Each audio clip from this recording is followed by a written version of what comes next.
जी अस्सलाम वालेकुम। जी ये हैं जी रिहाना डार साहिबा। सबसे पहले इस कौम को 8 फरवरी की मुबारक हो।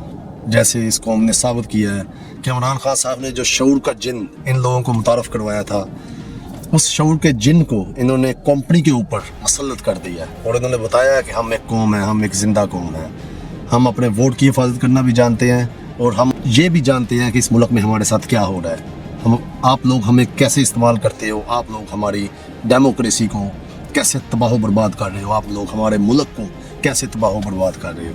ये इस कौम ने आज साबित की। जब पूरे सियालकोट को इस बात का पता था कि ये एक माँ अकेली है, हर बेटे ने हर बेटी ने अपने घर से निकल के साबित किया कि हम इस माँ के साथ खड़े हैं, हम इस माँ की तकद्दस के लिए खड़े हैं, हम इस माँ की आबरू के लिए खड़े हैं। और सियालकोट की आवाम ने साबित किया कि हमारा मुआशरा जो कहता है, हमारी जो सकाफत है, हम अपनी माँ की इज़्ज़त की आबरू रखना जानते हैं।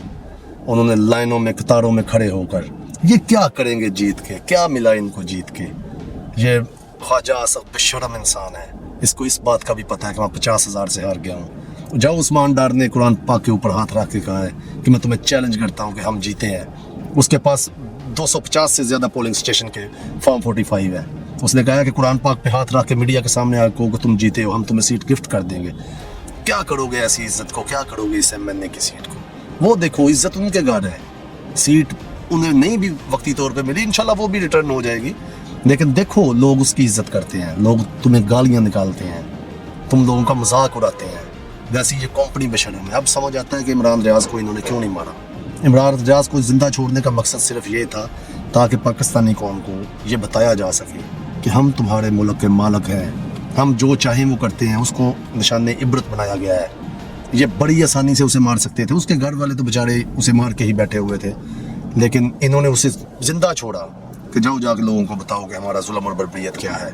यही यजीद किया करता था, लोगों को इतना मारता पीटता, उनके ऊपर हर किस्म का जुल्म और जबर करता, बाद में उसे जाके कहता कि उसे लोगों में जाके बताओ कि यजीद कितना जालिम है, तुम्हारे साथ क्या अंजाम होगा अगर तुम लोगों ने मेरी बैत ना की तो।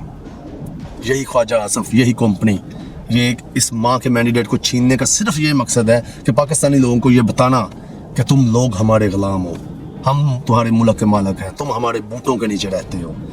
कितनी डिठाई के साथ, इतना बेईमान, ऐसा इलेक्ट्रॉनिक निज़ाम आपने कभी ज़िंदगी में सोचा या सुना है? जितने ये लोग गंदे साबित हुए हैं, इससे बढ़कर कुछ शर्मनाक हार क्या होगी? ये आप जीत समझते हो इसको? आपसे लोग नफरत करती है। 85% लोग आपको गालियां निकालते हैं। ये दुआ करते हैं कि अल्लाह करके आप तबाह बर्बाद हो जाओ, और इंशाल्लाह आप तबाह बर्बाद होगे। ये जो हमारा एस्टेब्लिशमेंट है, इसको समझ आ जानी चाहिए कि अभी भी वक्त है। जो जीता हुआ बंदा है उसको उसका मैंडेट दो। आप इतने लोगों से नहीं लड़ सकते, आप चंद हज़ार हो, इधर करोड़ों में हैं। ये लोग तुम्हें कभी नहीं छोड़ेंगे। तुम रिटायरमेंट के बाद भी इधर इस मुल्क में नहीं रह सकते, किसी और मुल्क में भी नहीं जाके रह सकते। ये पाकिस्तानी कौम है, ये किसी को नहीं छोड़ती। ये तुम्हें तुम्हारे घरों से निकाल के जूते मारेगी, तुम्हारी नस्लों को, तुम्हारे बच्चों का जीना हराम कर देगी। तुम मर जाओगे, तुम्हारी कब्र पे जाके थूकेगी।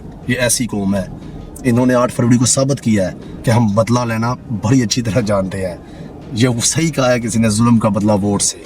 और जब कल को तुम लोगों ने रिटायर होना है, एक बात लिख लो, तुम मर गए तो तुम्हारी कब्र में तुम्हारी खैर नहीं है। अगर तुम जिंदा रहे तो तुम्हारी नस्लों को भी ये बताएंगे कि कैसे पाकिस्तान के साथ अरबों डॉलर का जो तुम लोगों ने घपला किया है, मुल्क को 100 साल मजीद पीछे भेज दिया है। हमारे हमसाया मुल्क देखे कितनी तरक्की कर गए, सारी दुनिया तरक्की कर गई है, आपने हमें और पीछे कर दिया।